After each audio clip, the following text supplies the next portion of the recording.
Bayangkan, setelah berjuang keras untuk mendapatkan tempat di salah satu klub besar Eropa, Maarten Paes justru harus menghadapi situasi yang sangat sulit. Bukan karena performanya buruk, bukan karena cedera, tetapi karena datangnya seorang kiper berpengalaman yang langsung mendapatkan kepercayaan sebagai kiper utama.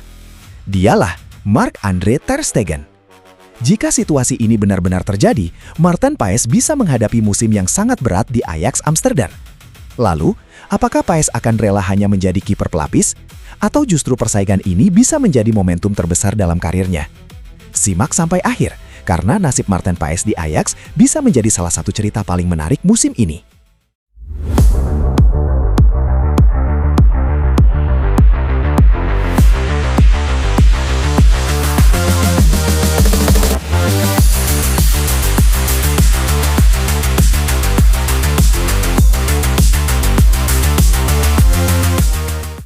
Mimpi besar Maarten Paes di Ajax. Maarten Paes tentu datang ke Ajax bukan untuk sekedar duduk di bangku cadangan sebagai seorang kiper. Namun, persaingan di klub sebesar Ajax tentu tidak mudah. Ajax adalah klub dengan sejarah panjang dan tuntutan yang sangat tinggi. Posisi penjaga gawang bahkan menjadi salah satu posisi paling krusial. Kesalahan kecil bisa berujung pada kehilangan poin. Karena itu, pelatih biasanya akan memilih kiper yang dianggap paling siap, paling konsisten, dan paling mampu memberikan rasa aman di bawah mistar. Dan masalahnya bagi Maarten Paes adalah, Ajax kini memiliki nama besar lainnya, Marc-Andre ter Stegen. Ter Stegen jadi pesaing serius. Ter Stegen bukan kiper sembarangan. Ia merupakan penjaga gawang dengan pengalaman luar biasa di level tertinggi sepak bola Eropa. Bertahun-tahun bermain di kompetisi elit membuat namanya memiliki reputasi besar. Kemampuan membaca permainan, distribusi bola, refleks, hingga pengalaman menghadapi pertandingan besar membuat Ter Stegen menjadi pesaing yang sangat berat bagi Paes. Apalagi jika sang pelatih memang memberikan kepercayaan penuh kepada Ter Stegen sebagai kiper utama. Situasi tersebut tentu membuat posisi Maarten Paes menjadi sulit. Paes harus menerima kenyataan bahwa dirinya bisa saja hanya menjadi pilihan kedua. Dan bagi seorang pemain yang ingin berkembang, menjadi kiper pelapis tentu bukan situasi ideal. Karena berbeda dengan pemain outfield, kesempatan bermain seorang kiper biasanya jauh lebih terbatas. Ketika pelatih sudah menentukan satu kiper utama, pemain kedua bisa saja harus menunggu sangat lama untuk mendapatkan kesempatan. Paes harus sabar atau melawan.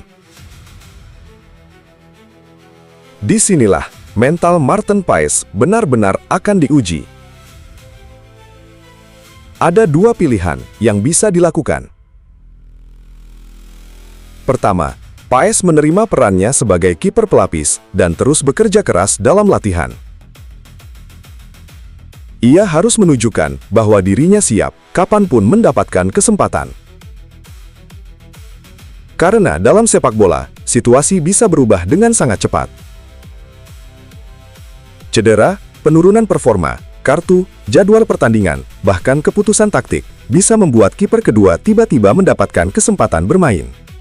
Dan ketika kesempatan itu datang, Paes harus siap. Tidak boleh gugup, tidak boleh melakukan kesalahan, justru harus tampil luar biasa. Pilihan kedua adalah Paes mencoba merebut kembali posisi utama. Caranya tentu bukan dengan pernyataan kontroversial atau tekanan kepada pelatih, melainkan dengan performa. Latihan yang konsisten, disiplin, komunikasi dengan pemain belakang, dan terutama menunjukkan bahwa dirinya mampu memberikan rasa aman di bawah mistar. Jika Paes mampu melakukan itu, persaingan dengan Ter Stegen justru bisa menjadi keuntungan. Persaingan ini bisa menguntungkan Paes. Sekilas, kedatangan Ter Stegen terlihat seperti kabar buruk. Tetapi kalau dilihat dari sisi lain, persaingan ini bisa menjadi peluang besar bagi Maarten Paes. Bayangkan, seorang kiper muda atau kiper yang sedang berada dalam fase perkembangan harus setiap hari berlatih bersama penjaga gawang sekelas Ter Stegen. Paes bisa mendapatkan pengalaman yang sangat berharga. Bagaimana cara Ter Stegen membaca situasi, bagaimana ia memposisikan tubuh, bagaimana ia berkomunikasi dengan bek, bagaimana ia mengatur tempo permainan, bagaimana ia tetap tenang ketika mendapatkan tekanan. Semua itu bisa menjadi pelajaran. Dan jika Paes mampu menyerap pengalaman tersebut, kualitasnya justru bisa meningkat. Persaingan bukan selalu berarti kehancuran. Terkadang, persaingan adalah sesuatu yang membuat seorang pemain berkembang lebih cepat. Yang paling penting adalah kesempatan. Namun ada satu hal yang tidak boleh dilupakan. Maarten Paes tetap membutuhkan menit bermain. Karena kualitas seorang pemain tidak hanya dibentuk dari latihan. Pertandingan resmi memiliki tekanan yang berbeda. Di pertandingan, seorang kiper harus perjuangan Paes belum selesai. Tetapi, satu hal yang harus diingat, menjadi kiper pelapis bukan berarti karier Maarten Paes selesai. Justru dari situ, perjuangan sebenarnya dimulai. Paes harus menunjukkan bahwa dirinya bukan sekedar kiper yang cukup bagus untuk menjadi cadangan. Ia harus menunjukkan bahwa dirinya layak menjadi pilihan utama. Dan kesempatan itu bisa datang kapan saja. Mungkin karena Ter Stegen mengalami cedera, mungkin karena rotasi, mungkin karena jadwal pertandingan yang padat, atau mungkin karena performa Ter Stegen mengalami penurunan. Ketika kesempatan tersebut datang, Paes harus memanfaatkannya sebaik mungkin. Satu pertandingan bagus bisa mengubah pandangan pelatih. Dua pertandingan bagus bisa meningkatkan kepercayaan. Dan serangkaian performa luar biasa bisa membuat persaingan berubah total. Dilema besar Ajax. Dari sisi Ajax, situasi ini sebenarnya juga menarik. Memiliki dua kiper berkualitas tentu menjadi keuntungan. Pelatih mempunyai lebih banyak pilihan.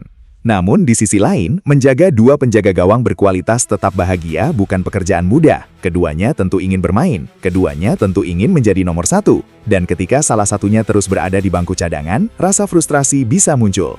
Karena itu, keputusan pelatih akan sangat menentukan. Apakah Ter Stegen benar-benar akan menjadi pilihan utama sepanjang musim? Atau apakah Paes perlahan-lahan bisa mendapatkan kesempatan? Jawabannya hanya bisa diberikan oleh performa mereka di lapangan. Maarten Paes sekarang berada di persimpangan penting dalam karirnya. Di satu sisi, bermain untuk Ajax adalah kesempatan luar biasa. Tetapi di sisi lain, hadirnya Ter Stegen membuat persaingan di bawah Mistar menjadi semakin ketat. Paes tidak boleh menyerah, karena dalam sepak bola, status kiper utama bisa berubah hanya dalam satu pertandingan. Yang hari ini menjadi pilihan kedua, bisa saja besok menjadi pahlawan.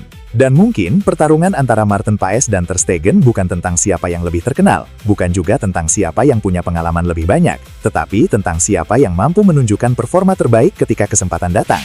Kini pertanyaannya adalah, apakah Maarten Paes mampu merebut kembali posisi utama Ajax dari tangan Ter Stegen? Kalau menurut kalian, apakah Paes sebaiknya bertahan dan bersaing dengan Ter Stegen, atau mencari klub lain agar bisa bermain reguler? Tulis pendapat kalian di kolom komentar.